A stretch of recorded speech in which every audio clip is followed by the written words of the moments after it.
Aleluia. Glória a Deus. Glória a Deus. Amém. Amém, irmãos. Glória a Deus. Esperar o pessoal chegar aqui com mais uma live. Glória a Deus. Amém. Ruth, Ana Cláudia, Jaque, Pedro e Tiro. Pessoal, graça e paz. Muito bom estar com vocês. A Kátia aqui também. Que bom. Amém, Ruth. Tudo bem? Pessoal, vou fazer até o seguinte hoje. À medida, se vocês tiverem alguma dúvida, vocês podem ir pondo aqui. Eu vou ver se eu consigo responder, mas eu vou terminar assim e dar um espaço para vocês, se tiverem alguma dúvida, tá certo? Lá no final.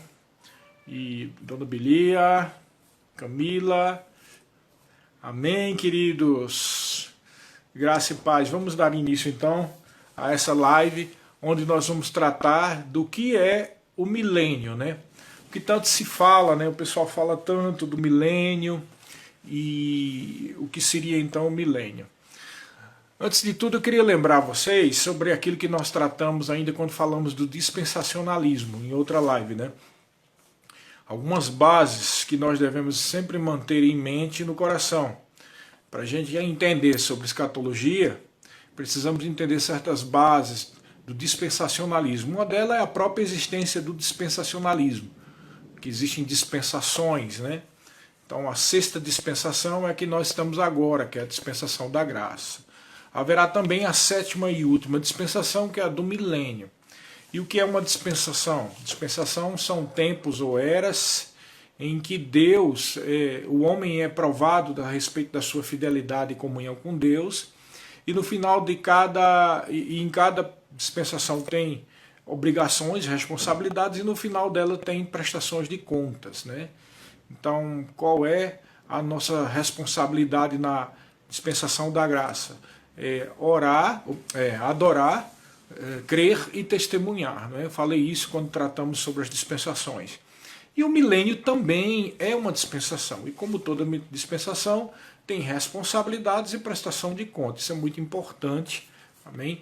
Porque as pessoas confundem milênio com futuro, assim, que nós vamos viver na eternidade. Não, o milênio não é a eternidade. Então, um outro princípio que a gente precisa ficar bem firme, além da dispensação, é aquele princípio da literalidade. A Bíblia diz o que está ali, né? A Bíblia tem que ser interpretada literalmente. Principalmente a profecia bíblica a respeito dos últimos tempos e tudo mais. Você tem que crer do jeito que está na Bíblia. Quando a Bíblia diz 144 mil, serão 144 mil. Que especificamente ali em Apocalipse 7 e 14 são 144 mil judeus, não são crentes. Não é uma igreja, não é denominação. Nem são os crentes que vão se converter, pessoas que vão se converter na grande tribulação. Não, os 144 mil são judeus que vão ser levantados especificamente para evangelizar o evangelho do reino para os judeus durante a grande tribulação. Isso é muito importante, porque quando a Bíblia fala de 1000 anos, são 1000 anos mesmo, tá? Então tudo isso é para dizer isso, que são 1000 anos, não é um número simbólico, tá? Porque algumas doutrinas surgiram por aí que diziam que a Bíblia não pode ser interpretada literalmente. Isso é um engano, isso é um erro. Porque quando a Bíblia fala de algo simbólico, claramente está descrito ali o que é simbólico, né, o que é alegórico. Mas esse tipo de mentalidade e teologia que eu estou falando a respeito dos últimos tempos, geralmente se prega que tudo que é relativo às últimas eras deve ser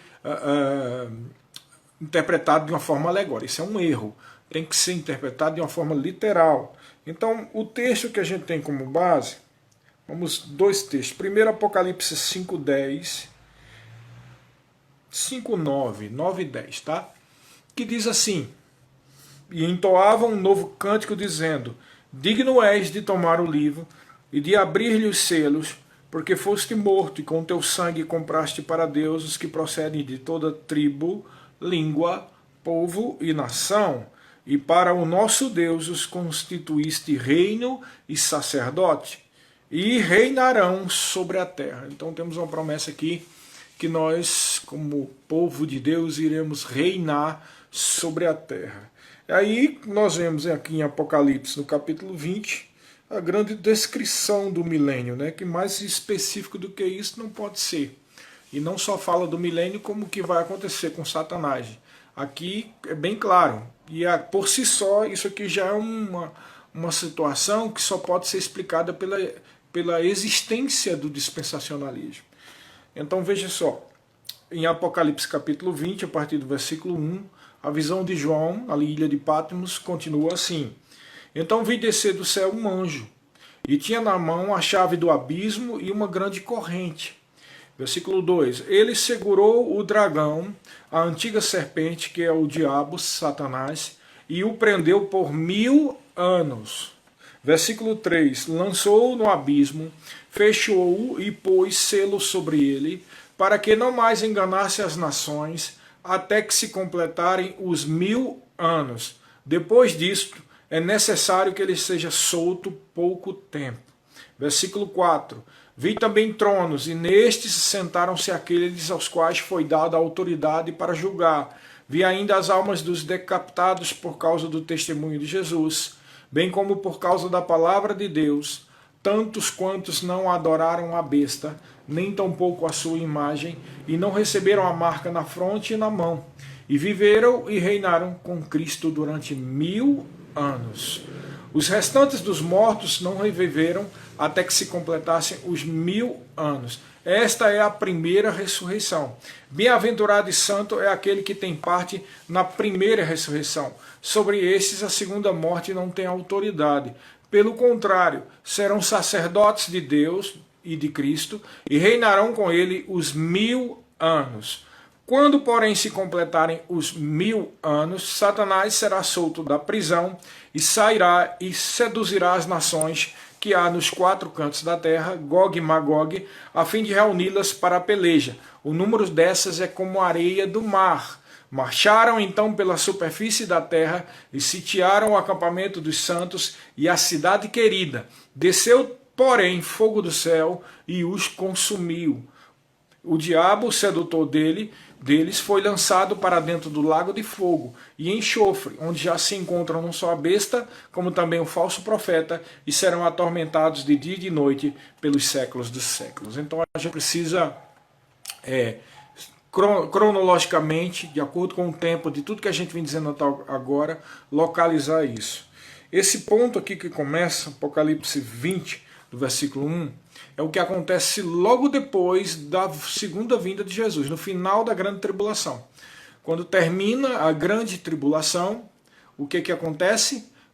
Termina quando os judeus disserem bendito que vem em nome do Senhor. Quando disser isso, o sinal do céu vindo sobre as nuvens, vem o Filho do Homem, né? Vem reinar sobre a terra, e com ele pessoas montadas em cavalos brancos e os exércitos dos céus. Somos nós que estamos junto com ele.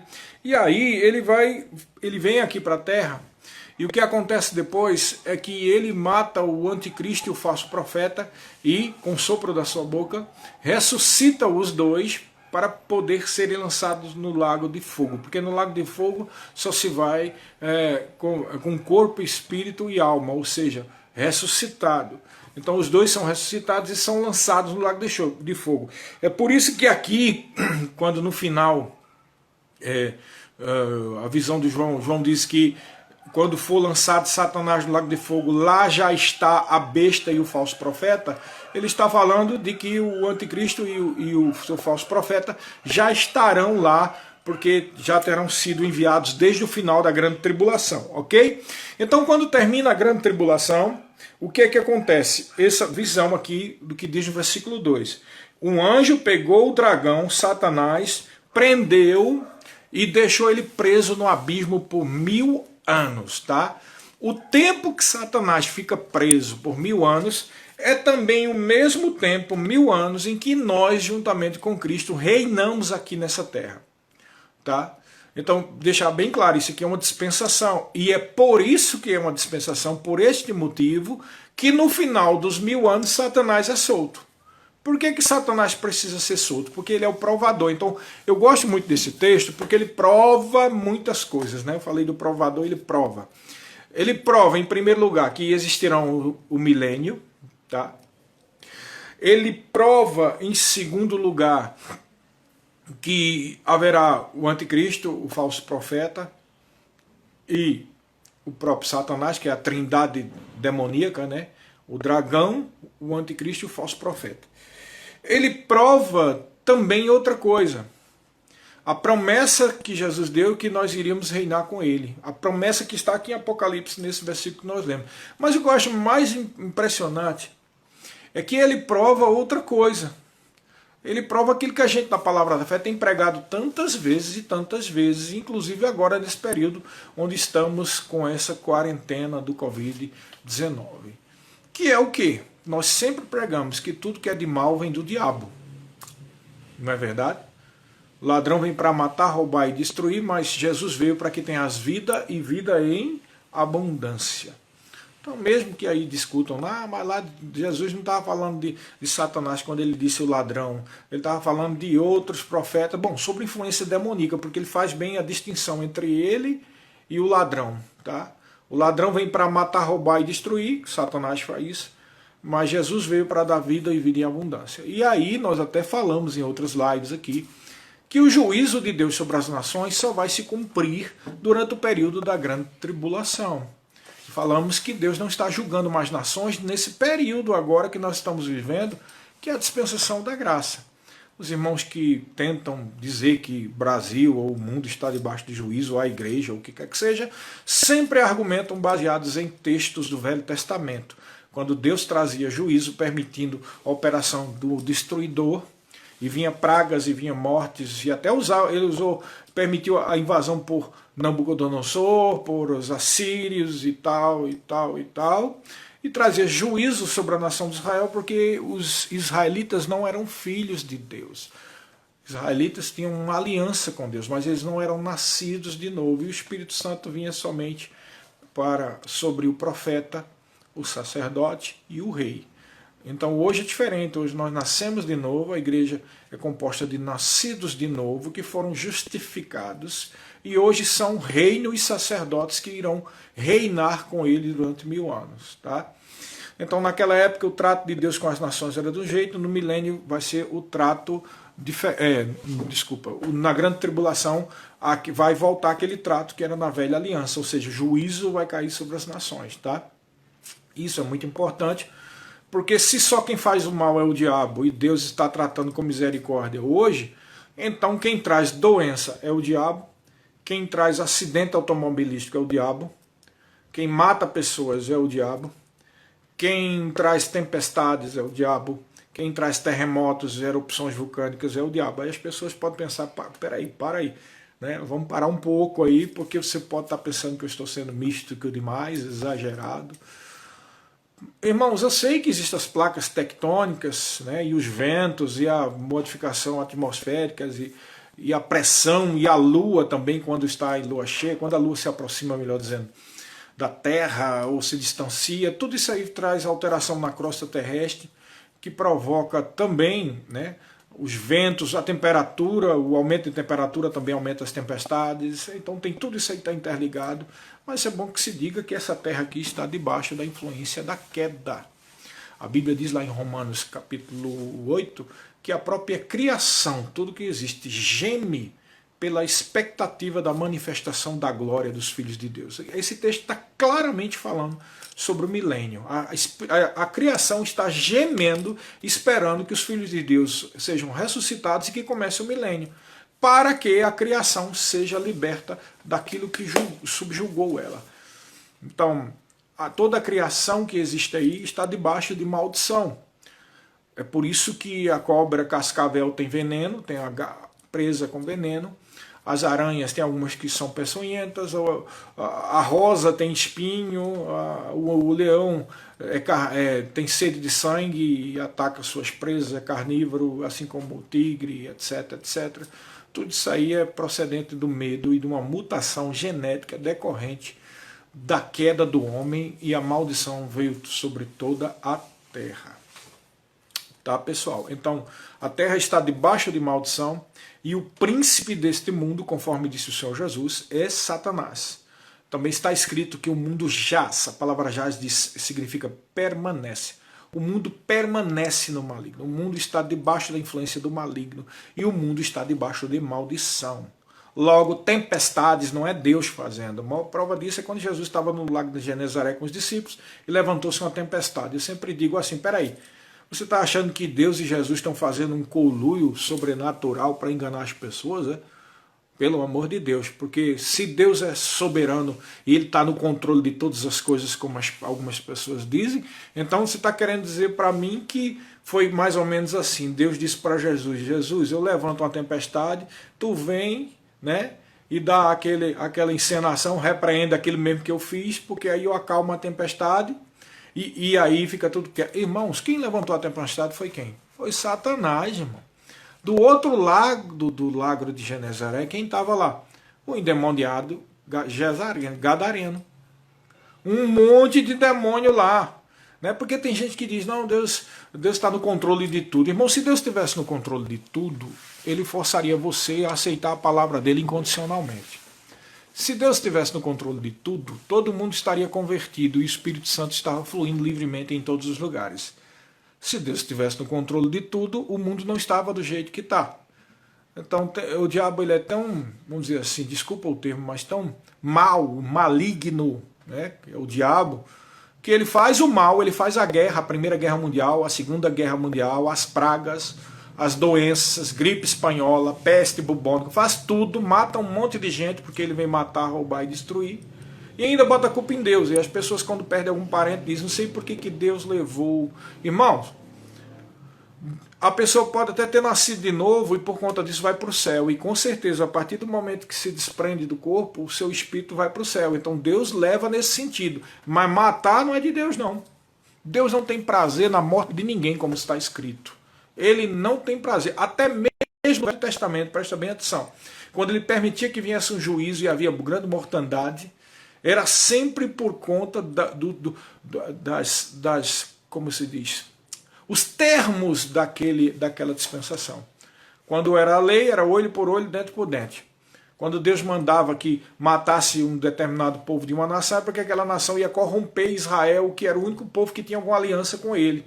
Você entendeu? Hoje é diferente, porque Deus está tratando com as pessoas. E Ele deu Jesus para que todos sejam salvos. É diferente o relacionamento.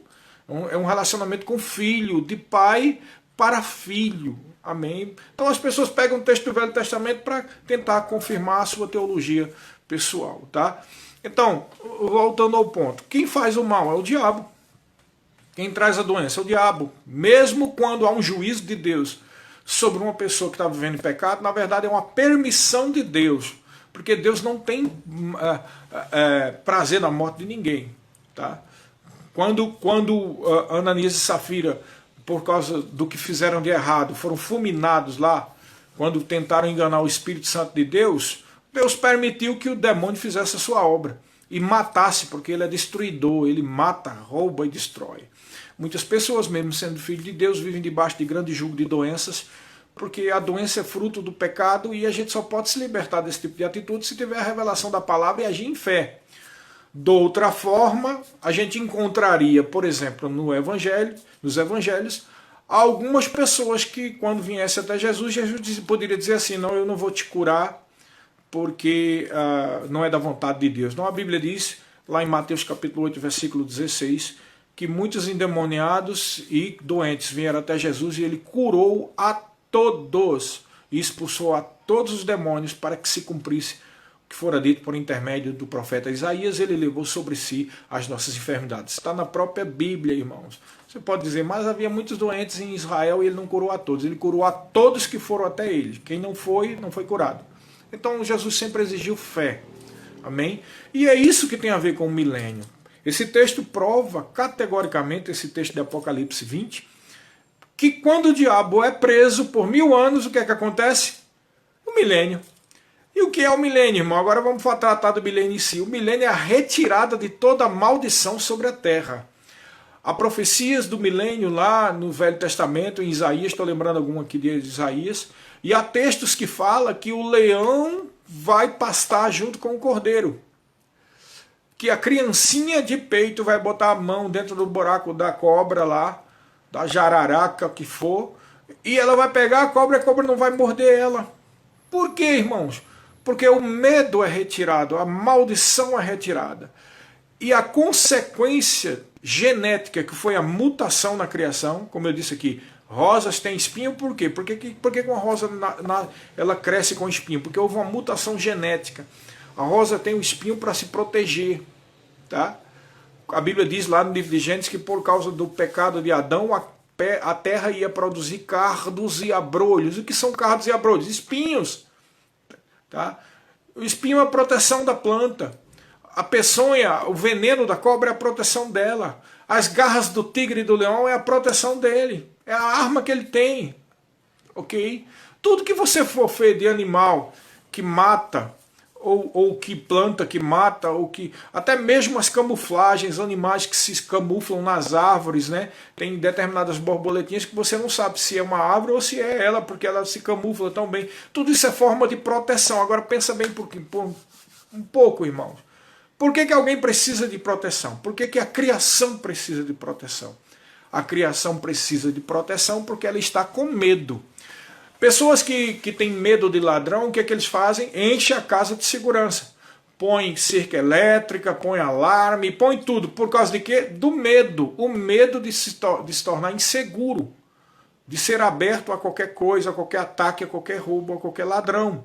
É a mesma coisa. O que aconteceu com a criação foi porque, debaixo da maldição que recaiu sobre ela, houve uma grande mutação genética, irmãos. E no milênio essa mutação será desfeita. Então o leão vai ser calmo como um gatinho, você vai poder alisar ele, com o tigre também, tá?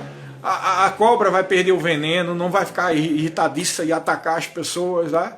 As aranhas, todos os animais vão conviver pacificamente com o homem, porque a maldição será retirada sobre a terra. E a criação, conforme diz em Romanos capítulo 8, geme pela manifestação da glória dos filhos de Deus. Ela espera.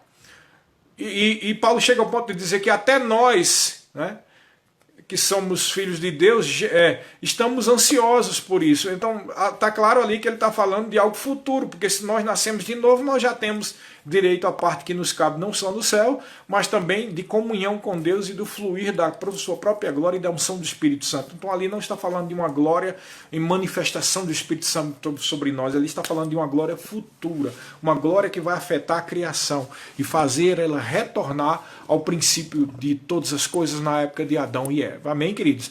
Então o milênio será um tempo de 1000 anos, onde haverá retirada de toda maldição. Então os desertos vão desaparecer. O deserto Saara vai voltar a ser uma floresta. Tá? Lugares inóspitos e perigosos deixarão de ser assim. Tá? Seca vai deixar de existir. Tempestades violentas demais que destrói tudo e plantações vai deixar de existir, furacões vão deixar de existir. Parece uma coisa de outro mundo, mas é exatamente um outro mundo, um mundo sem o pecado, irmãos. Um mundo onde Deus é o Senhor e onde Cristo Jesus estará sentado como Rei dos Reis lá em Jerusalém. Ok? Aí eu disse que é uma dispensação, então tem responsabilidades. E qual é a responsabilidade do milênio?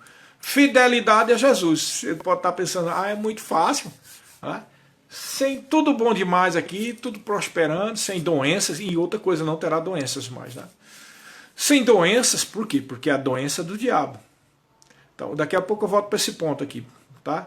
Mas a pessoa pode pensar, é muito fácil obedecer a Jesus sem ter nada disso. É aí onde você se engana. Porque nós vamos daqui a pouco falar da população do milênio. Quem vai estar aqui no milênio? E por que o diabo precisa ser solto? Tá? Agora volta ao ponto que eu disse ainda agora, o asteriscozinho que eu coloquei ainda agora. Né? Não haverá mais doenças. Aí o que prova aquilo que eu te falei da palavra da fé. Ora, se o diabo está preso por 1000 anos, a Bíblia deixa claro que não haverá doença nem maldição. Então já fez o link aí, né? Quem é que traz a doença? É Deus? Não, irmão. Quem traz a doença é o diabo. E a prova é que o diabo vai estar 1000 anos preso e a doença se extingue. E o mal se extingue. E os acidentes automobilísticos, acidente de avião e tudo se extingue, irmão. Tudo que não presta, que é acidente, coisa que causa morte, não vai haver. Porque vai ser o governo de Deus através de Jesus Cristo aqui na terra. Amém? Mas ainda não é o estado eterno, a Nova Jerusalém. Não, é uma dispensação. E aí eu volto para o ponto da população aqui do milênio, tá? Eu já citei em outras lives que o milênio será composto de pessoas, a população do milênio será composta de pessoas com o corpo ressuscitado. Então você, espero que você também, né? Se você não aceitou Jesus, então, mas se você aceitou Jesus, com certeza você estará nesse grupo todo. Todas aquelas pessoas que nasceram de novo e todos os santos, tal, esse pessoal com o corpo ressuscitado será parte da população do milênio, mas haverá também um grupo de pessoas, isso é muito interessante, um grupo de pessoas que vai entrar no milênio com um corpo normal, como esse que eu tenho e que você tem. Tá? Não é um corpo ressuscitado, é um corpo normal. Aí você pode estar pensando, mas pastor, quem é esse povo que vai estar com esse corpo assim normal, né? Desse jeito? Bom, para tanto, vamos lá para Mateus, capítulo 24. Eu não sei se você se lembra que nós falamos em Mateus 25. Mas se você se lembra de Mateus 24, nós dizemos que Mateus 24 quase todo é a grande tribulação, né? Só o iníciozinho de Mateus 24, quando Jesus responde aquelas 3 perguntas. A primeira é a respeito do cumprimento do que aconteceu lá em Jerusalém, no ano 70, quando ela foi destruída e não ficou pedra sobre pedra. E há um pequeno trecho quando fala que 2 estarão no campo, um será tomado e tal.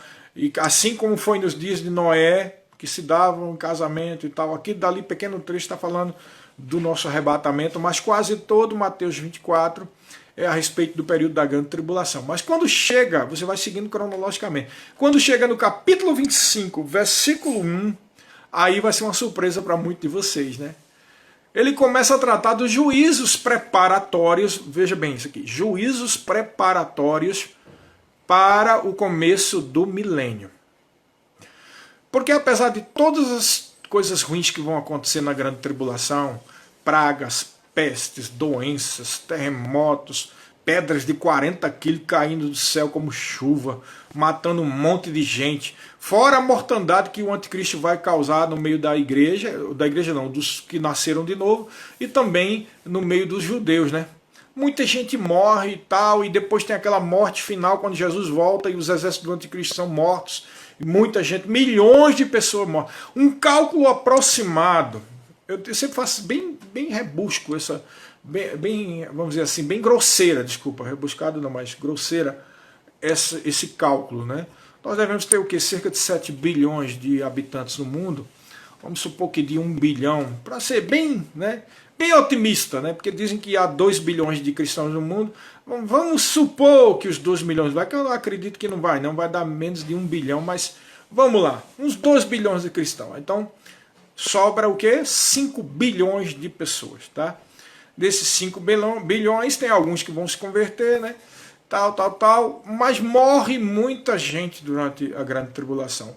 Mais de 2/3 da população. Então, se você tem 5 bilhões, se você fazer o cálculo de 2/3 aí, eu não estou lembrado aqui exatamente, mas levando em consideração 5 bilhões, dá 1,5, 1 bilhão e 800 milhões, cerca de 2 bilhões e 3 bilhões 600 milhões de pessoas morrem.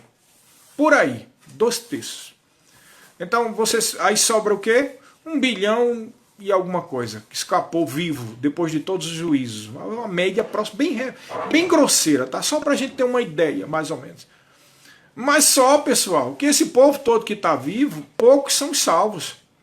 A maioria não é salvo, então não pode entrar no milênio. Só quem entra no milênio é quem é salvo. Aí é por isso que há esses 2 juízos aqui de Mateus capítulo 25. Tá? Mateus capítulo 25, versículo 1, diz o seguinte: então o reino dos céus será semelhante a 10 virgens que, tomando as suas lâmpadas, saíram a encontrar-se com o noivo. 5 dentre elas eram nécias e 5 prudentes. As nécias, ao tomarem as suas lâmpadas, não levaram azeite consigo, No entanto, as prudentes, além das lâmpadas, levaram azeite nas vasilhas, e tardando o noivo, foram tomadas de sono, e adormeceram. Mas à meia-noite ouviu-se um grito: eis o noivo, saí ao encontro. Então se levantaram todas aquelas virgens e prepararam as suas lâmpadas. E as nécias disseram às prudentes: dai-nos do vosso azeite, porque as nossas lâmpadas estão se apagando. Mas as prudentes responderam: não, para que não nos falte a nós e a vós outras. Ide antes aos que o vendem e comprai-o. E saindo elas para comprar, chegou o noivo, e as que estavam a perceber entraram com ele para as bodas, e fechou-se a porta. Mais tarde chegaram as virgens nécias, clamando: Senhor, Senhor, abre-nos a porta. Mas ele respondeu: em verdade vos digo que eu não vos conheço. Vigiai, pois, porque não sabeis o dia nem a hora. Então você já deve ter ouvido muita gente falando das parábolas das 10 virgens. Geralmente se prega falando sobre a fidelidade do crente, fidelidade da igreja. Embora isso possa ser usado para trazer esse ensino, a bem da verdade é que todo esse texto de Mateus capítulo 25, ele vem acompanhando as profecias do capítulo 24. Bom lembrar a você que capítulos e versículos foram criações que surgiram nos anos 1700, primeiramente os capítulos e depois os versículos. Não havia isso naquela época, era uma carta só, era um texto só, o 24 emendado com 25, tá? E aqui cumpre o mesmo segmento. Então, cronologicamente, isso aqui é um juízo que vai acontecer depois da grande tribulação. Para dar sustentação a isso, primeiro ponto é esse: vai seguindo uma sequência cronológica, tá? Segundo ponto, para dar argumentação, que não é a igreja que ele está tratando aqui, tá? São 10 virgens. Onde já se viu que Jesus vai casar com 10 virgens. Jesus vai casar com uma virgem santa, que é a noiva. Jesus vai casar com a noiva, ele não vai casar com 10 virgens, irmão. Então por que Jesus falou de 10 virgens? Essas 10 virgens aqui querem entrar nas bodas. As bodas não é a lua de mel, irmão. As bodas é a festa do casamento. Então quem são essas virgens? Essas virgens são as acompanhantes da noiva. Tá? Então não é a igreja. Primeiro, que cronologicamente não se encaixa, porque é depois da grande tribulação. Segundo, porque são 10 virgens. E Jesus não vai casar com 10 virgens. Jesus vai casar com uma noiva. Uma virgem. Tá? Mas a questão aqui é que haviam 10 virgens, e 5 eram nécias e 5 eram prudentes. E as prudentes tinham o que? Óleo nas suas lâmpadas. Ora, a Bíblia diz que o espírito do homem é a lâmpada do Senhor. O óleo é uma tipologia do Espírito Santo, irmão. Então, o que significa uma lâmpada que tem óleo dentro? É alguém que no seu espírito tem o Espírito de Deus. É alguém que se converteu. As nécias não têm em suas lâmpadas o Espírito. As nécias não têm óleo dentro do seu espírito. Não tem óleo dentro das suas lâmpadas. Elas não se converteram. Então, que juízo é esse, pastor? O que é que simboliza isso? As 10 virgens, ou seja, aquelas que deveriam acompanhar a noiva, são judeus. Que judeus? Os judeus que no final lá da grande tribulação vão dizer: bendito que vem em nome do Senhor. Só que naquela população toda de milhões de judeus que estão ao sul de Israel, até falei em uma outra live aí que nós vamos descer em um lugar. Onde é que a gente vai descer? No lugar onde está o povo de Israel esperando ele. Que é ao sul de Israel, em Edom, antiga região de Edom. Tá? Onde fica, possivelmente, onde fica aquele lugar que é muito visitado por turistas, que tem uma igreja, um lugar chamado Petra, que é uma localidade onde casas são feitas dentro das pedras, e ali há um grande cânion, e ali, em hebraico, o nome do lugar significa, não a Petra é em grego, mas em hebraico o lugar se chama Aprisco das Ovelhas. Então tudo indica que o povo de Israel, quando o anticristo quebrar o pacto, eles vão fugir para aquela região. E só não serão exterminados porque está havendo uma guerra, o Armagedon, e os exércitos do anticristo serão confrontados por os exércitos que possivelmente são orientais, e é essa guerra aí que vai tirar a atenção e o poderio de mortandade do anticristo sobre o povo de Israel. E esse povo de Israel que estará localizado lá no sul, vai chegar um ponto em que eles vão se converter, isso eu digo as lideranças, né? Os rabinos e as lideranças vão dizer bendito que vem em nome do Senhor. Acontece, irmão, que Israel tem muitos ateus, né? E há muitos judeus que são ateus, que não creem em Deus, e que durante o período do milênio com certeza estão envolvidos com essa coisa aí do espírito do anticristo. Então, diante daqueles milhões de judeus que estão fugindo, né? Porque não é só ser judeu convertido ou judeu que segue a Deus, vamos supor assim, um motivo pelo qual o anticristo vai perseguir. O anticristo vai perseguir no final todo judeu, mesmo que ele seja ateu, qualquer um. É como Hitler fez lá no Holocausto, na Segunda Guerra Mundial. Então todos os judeus vão fugir, só que naquela grande população de judeus no sul daquela região, né, lá para a banda do Mar Morto, descendo o Mar Morto, depois do Mar Morto, Lá naquela região há uma multidão uma grande multidão, e dentre tantos ali, pouquíssimos reconheceram Jesus como Messias. A grande maioria está indo junto com todos, né? A grande maioria, mesmo vendo aquele sinal do céu vindo sobre as nuvens, o Filho do Homem, eles vão pensar, como muitos judeus pensam, que é só o Messias de Israel vindo conforme foi prometido, e que aquele Messias está vindo ali pelo fato dele ser geneticamente judeu. Então, porque é o Messias de Israel e porque ele é nascido judeu, então, com certeza, ele vai dar glórias a Deus, porque é o Messias de Israel e nós somos judeus e tal, tal.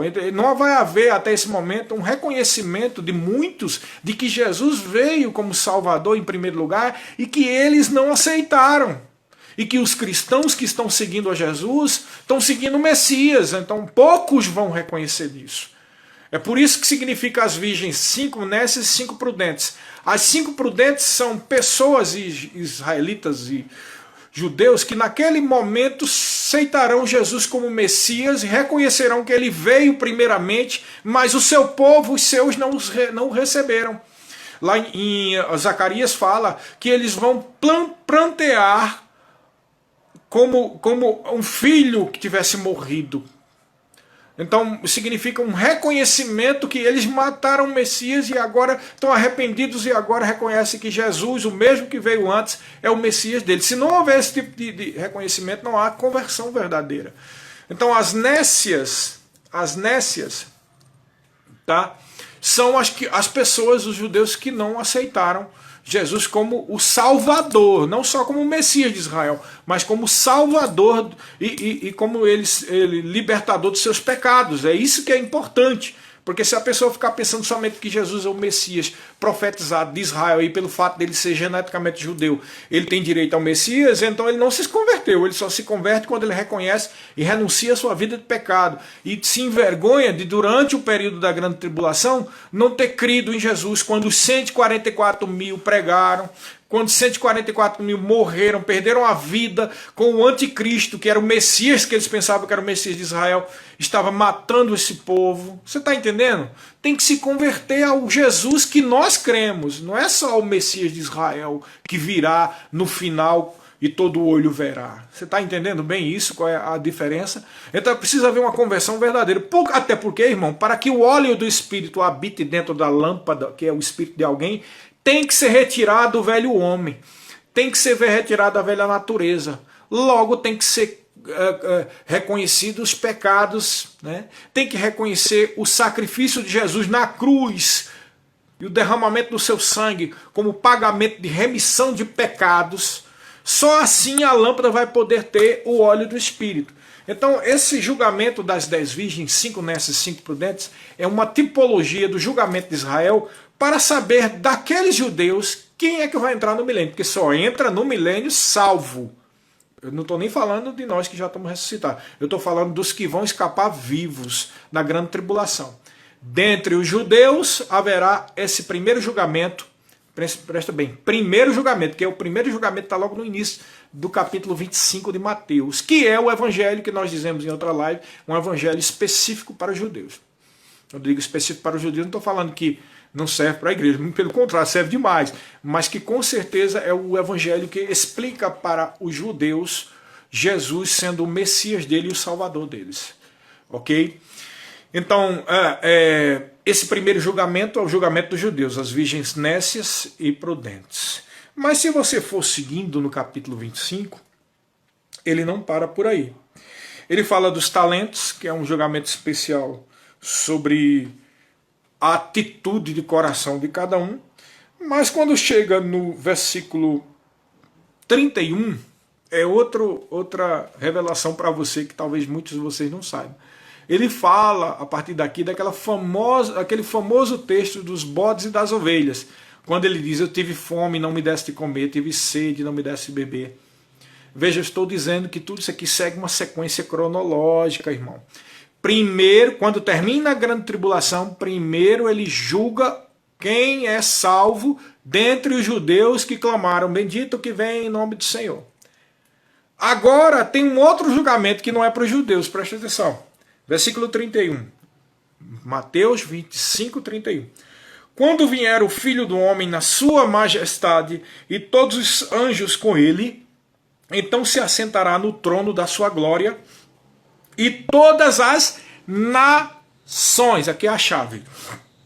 Além de cronologicamente ser depois do julgamento dos judeus, ele deixa claro: e todas as nações serão reunidas em sua presença. E ele separará uns dos outros como o pastor separa dos cabritos as ovelhas. Então aqui é o julgamento dos gentios, daquele povo que não é judeu, francês, alemão, brasileiro, americano, todo mundo que conseguiu escapar e não morreu durante a grande tribulação.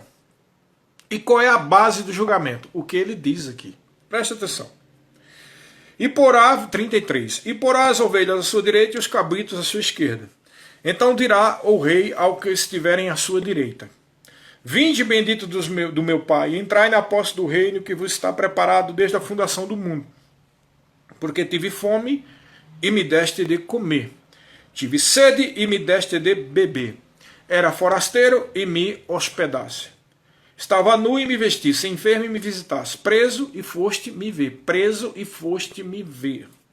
Então perguntarão os justos: Senhor, quando foi que te vimos com fome e te demos de comer, ou com sede e te demos de beber? E quando te vimos forasteiro e te hospedamos, ou nu e te vestimos? E quando te vimos enfermo ou preso e te fomos visitar? Preste atenção aqui, irmãos. A cronologia dos acontecimentos aqui mostra claramente o que, é que ele está falando aqui. O rei respondendo-lhe irá, versículo 40, em verdade vos afirmo que sempre que eu fizeste a um destes, presta atenção nesse termo, destes, ele está falando de pessoas que estão próximo dele ali. Toda vez que fizesse a um destes meus pequeninos irmãos, a mim o fizeste. Ora, no capítulo 25, no início do capítulo 25, ele faz o julgamento das virgens nécias e prudentes. De quem que ele está tratando ali? Dos judeus que finalmente reconhecerão ele como Messias e Salvador, e os judeus que não reconhecerão. Quem é então que está ali ao lado dele? Irmãos, que não reconheceram vão ser mortos automaticamente e vão ser enviados direto para o inferno. Aqueles que estão vivos ao lado dele são os pequeninos irmãos que estão com ele. Ele acabou de fazer o julgamento das virgens nécias e prudentes. E lá ele recolheu o quê? As prudentes, que são o quê? Os judeus, que em suas lâmpadas têm o óleo. E ele chega para as nações, para os gentios agora, e diz: todas as vezes que você deu de comer, deu de beber, quando estava preso, fosse me visitar, foi quando você fez a um destes meus pequeninos irmãos. Outra coisa para provar que não é igreja.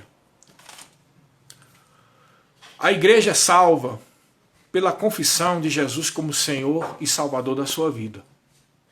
Você é salvo por causa disso. Você renuncia ao seu pecado, recebe Jesus como Senhor da sua vida, o Espírito Santo vem fazer morada no seu coração, e aí você é salvo, um filho de Deus, uma igreja, faz parte da noiva, que nesse momento já foi arrebatada há muito tempo. Então a primeira argumentação é que a igreja já foi arrebatada, já foi ressuscitada, já teve o casamento lá no céu e já desceu com Jesus, está com ele, com o corpo ressuscitado.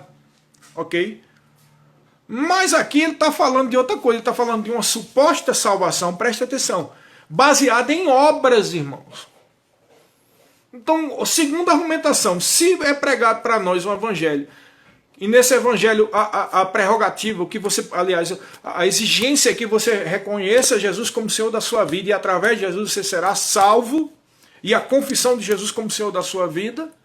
Como é que aqui ele está dizendo que será salvo pessoas que deram de comer a quem tem fome, deram de beber a quem teve sede, e quem visitou quem estava preso, a um daqueles pequeninos irmãos?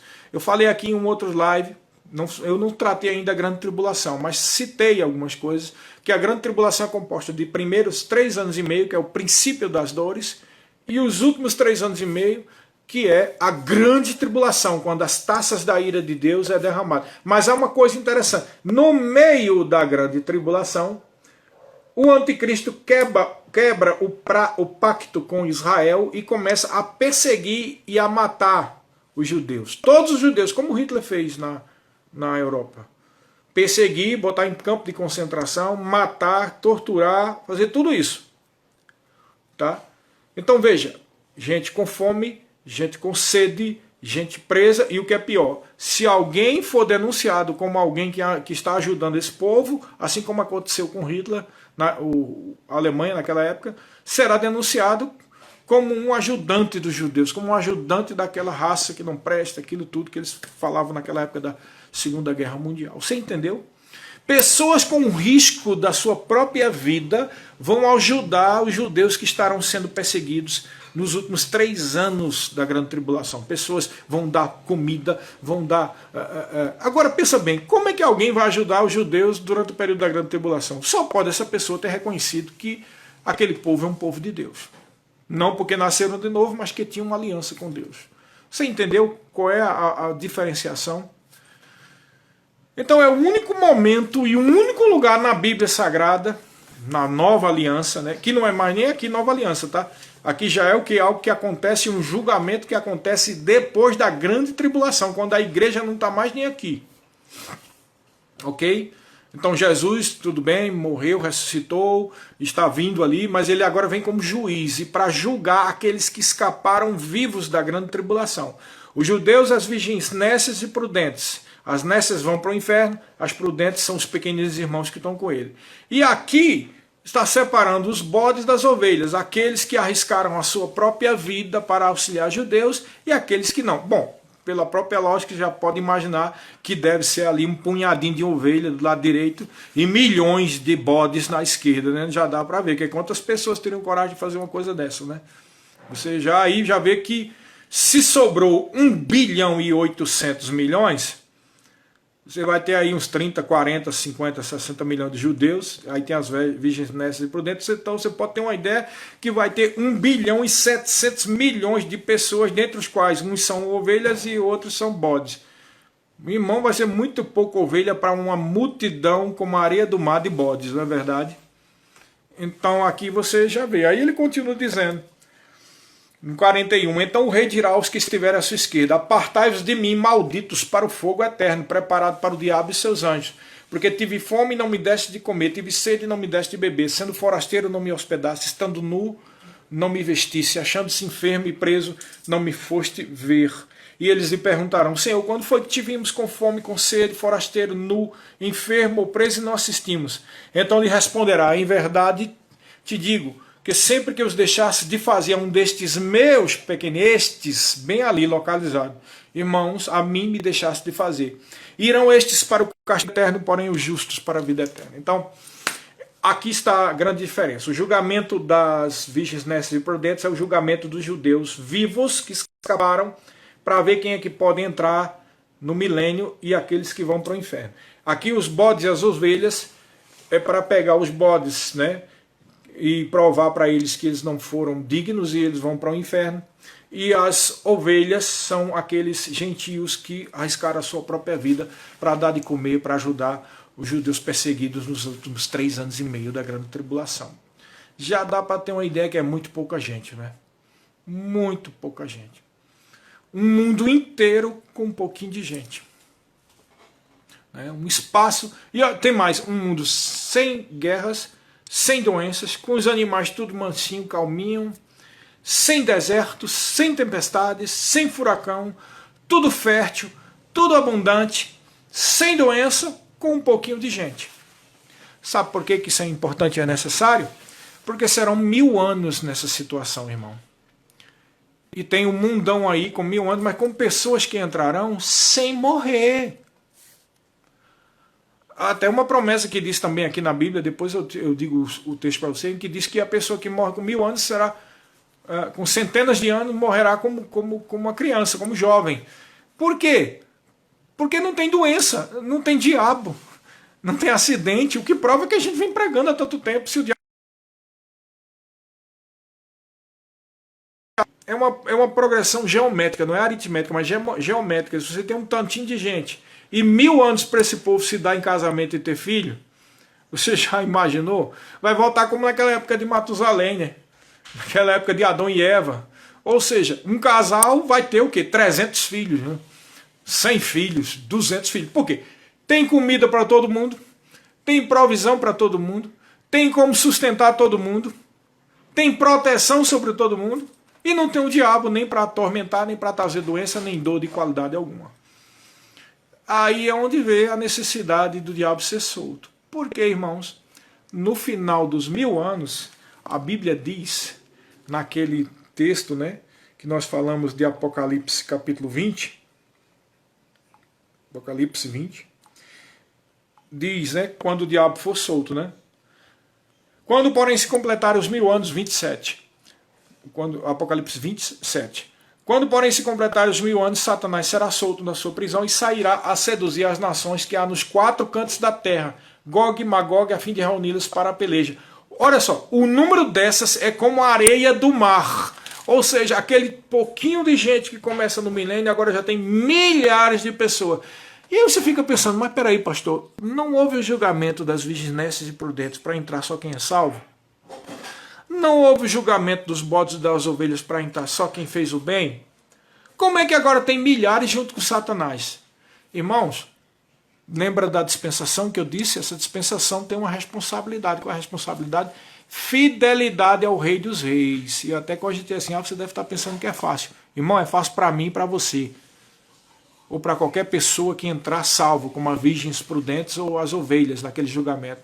Porque sabe o que era uma vida com doenças, sabe que é uma vida com guerras, sabe que é uma vida com fome, e reconhece que Jesus é o seu provedor e seu salvador. Mas você já pensou todos esses milhões de crianças que vão nascer no milênio, sem ter ideia do que é um câncer, sem ter ideia do que é ficar aleijado, sem ter ideia do que é morrer cedo com um acidente, ou um familiar morrer do acidente, sem ter ideia do que é o mal. Eles não têm ideia. Nas minhas aulas eu gosto sempre de mostrar a seguinte figura, assim, uma imagem, como se fosse um filme. Presta atenção. Tá lá, pessoa, um gentio desses que é as ovelhas, um casal, tem lá seus 20, 30 filhos, porque eles têm condição de criar 20, 30 filhos, e o bebê mais novo, a criancinha mais nova, tá lá com ele na televisão de último tipo, que vai ter prosperidade, né? Então acho que deve ter telões. Penso que no milênio a tecnologia vai estar muito mais avançada do que agora nós estamos, né? É bem lógico que seja. E tá lá, ele vê lá na telão a figura de Jesus, o Rei dos Reis, sentado num trono com os olhos chama de fogo e tal. E aí a criancinha nova, 2 anos, 3, 4 anos ou 5 anos, papai, aquele é quem? Aí, não, é Jesus que eu falei para você, é Jesus, é. E ele é o quê? Aí o pai vai dizer, ele é o nosso rei, ele é o nosso salvador, o nosso Senhor. Ele cuida da nossa vida, ele rege as nações. E em determinado momento ele vai dizer, ele é o nosso salvador. E a criancinha vai dizer, mas salvador de quê? Aí o pai vai contar a história, que eles estavam na grande tribulação, né? Vai contar a história, que antes da grande tribulação tinha doenças, e na grande tribulação também havia muitas pestes e tal. E aí ele vai dizer que Jesus fez uma aliança e salvou, e aí a criança vai dizer para ele, e o que é câncer? E o que é dor? A criança nunca teve dor, irmão. Você já pensou um povo que nasce no milênio sem ter mal-estar nenhum, sem ter doença nenhuma? Eles não têm ideia nem o que é isso. A maldição foi retirada, irmão. E aí ele vai dizer, mas ele salva, ele cura. Mas o que é isso? O que é doença? E como diz aquele versículo, né? Alma farta pisa o favo de mel. Pessoas, até no mundo a gente vê isso, filhos de milionários que botam a perder toda o dinheiro do pai, porque o pai lutou, ou a mãe lutou para conseguir aqueles milhões. E os filhos já nasceram com berço de ouro, então não valorizam, muitos, não todos, mas muitos não valorizam aquilo e botam a perder tudo, porque eles não lutaram por aquilo, eles receberam de mão beijada. Então, os filhos que nascerem no milênio vão todos nascerem em berços de ouro, em berço esplêndido de ouro, né? Sem fome, sem dor, sem doença, sem nada. Eles não têm qualquer noção do que foi que Jesus salvou. Eles não sabem nem o que é pecado, para falar a verdade. Então esse povo todo precisa ser provado. Eles precisam ser provados se realmente são fiéis e se amam a Deus. É por este motivo que o diabo é solto. Porque quando o diabo é solto, o que diz o quê? Que ele sai para seduzir as nações. E marcharam, então muitas pessoas vão acreditar no diabo, porque o diabo vai dizer assim, que nada, isso aqui é uma... Isso é uma espécie de capitalismo do milênio, tá? Você não tem que obedecer a nada a ninguém. Quem foi que disse que Jesus é o Salvador? Você tem ideia do que é isso que eles dizem? Isso é uma mentira, isso é um engano. Essa história de dizer que Jesus livrou eles da morte, da doença e de todo o mal, isso é uma mentira, uma ilusão, isso é uma lenda de 1000 anos atrás. Isso não existe, isso não aconteceu. Né? Até esses registros aí, já existe tecnologia para ter sido criado, todos esses registros de filmagens que eles têm aí, isso é mentira, né? E aí ele vai juntar muitos rebeldes, porque o diabo está solto. E a especialidade do diabo é seduzir, enganar. E ele é o acusador. A especialidade dele é acusar. E aí o que acontece no final? São mortos todos esses que se juntaram a Satanás. Então é uma espécie de peneira final. Porque o milênio é uma dispensação. E como toda dispensação, tem prestações de contas. Amém? Apesar de todo o benefício, de toda a prosperidade do milênio, ainda haverá esse tipo de coisa. Agora só um detalhe, tá? Não vai dar para responder perguntas, mas algumas pessoas sempre me perguntam isso na aula. Mas pastor, como é que vai ter milhões de pessoas? Mas a Bíblia não diz que nós não somos como os anjos, que seremos como os anjos, que não teremos filhos, nem nos casaremos. Eu digo agora, vou dizer de novo, que eu sempre digo para algumas pessoas. Quem vai se multiplicar no milênio são estas pessoas que vão entrar vivas com um corpo normal. Os judeus salvos, que são as virgens prudentes, e os gentios salvos, que são as ovelhas, daquele julgamento lá de Mateus capítulo 25. Nós não vamos nos dar em casamento, nem vamos ter filho, irmão. Nós estamos ressuscitados, nós estaremos para sempre com o Senhor. Amém, queridos? Eu espero que tenha sido claro isso para você. Tá? O corpo da pessoa ressuscitada no milênio, eu creio que é igual a como foi o corpo de Jesus ressuscitado. Estava lá andando com os discípulos em Emaús, depois esses discípulos chegam lá dentro daquele lugar fechado, as portas trancadas, Jesus aparece lá. Então ele foi teletransportado, ele não passou pela parede. Se tivesse passado, o povo tinha visto ele saindo dentro da parede. Mas diz a Bíblia que ele apareceu de repente no meio deles. Então ele foi teletransportado, ele saiu de um lugar para outro. É uma característica do corpo ressuscitado. O corpo ressuscitado come, mas não precisa. Por quê? Porque é um corpo energizado, um corpo cheio de glória, um corpo glorificado. Logo não tem fome, nem sede, nem se cansa, nem tem sono. Amém? Então a pessoa vai ficar acordada o tempo todo, não vai se cansar, não vai ter cansaço, olho pesado, não vai ter fome. Mas se quiser, pode comer. Por que se quiser, pode comer? Porque Jesus comeu depois que estava ressuscitado, né? Diz que ele comeu lá uns peixinhos lá. Ele tocou, foi tocado, é um corpo normal, só que ele é cheio de glória. Eu acredito sim que o corpo ressuscitado, glorificado que nós teremos, será semelhante ao de Adão e Eva. Tá? Porque Adão e Eva estavam dentro do jardim do Éden e eles não tinham pecado, então eles não tinham sido, a maldição não tinha caído nem sobre a terra, nem sobre sua vida. Acredito que era um corpo cheio de luz, sim, tá? E hoje, e no futuro agora, bem próximo, tá pessoal? Deixa eu dizer isso. Quando é que nós temos tudo isso aí? Pra gente que somos igreja, pô, não interessa a grande tribulação e nem o milênio. Interessa no sentido que nós vamos reinar com Jesus. Mas, na verdade, nós já estamos no lucro, eu gosto de dizer assim. A partir do momento que a trombeta toca, nós somos arrebatados. Porque a partir desse momento é só bênção, irmão. Nós já estaremos com o corpo glorificado, cheio de energia, receberemos as nossas vestes santas, de linho puro e finíssimo, as nossas coroas, nossos galardões, estaremos para sempre com o Senhor, vamos participar da boda do Cordeiro por 7 anos, estaremos juntos com o Senhor, reinaremos com Ele no milênio e depois estaremos com Ele assistindo o juízo final e também juntos lá na Jerusalém que desce dos céus, e aí sim é o estado eterno, que é o assunto para outra live. Está terminando agora 5 segundos. Sejam abençoados, espero que tenha sido uma bênção para você esse assunto sobre o milênio. Amém?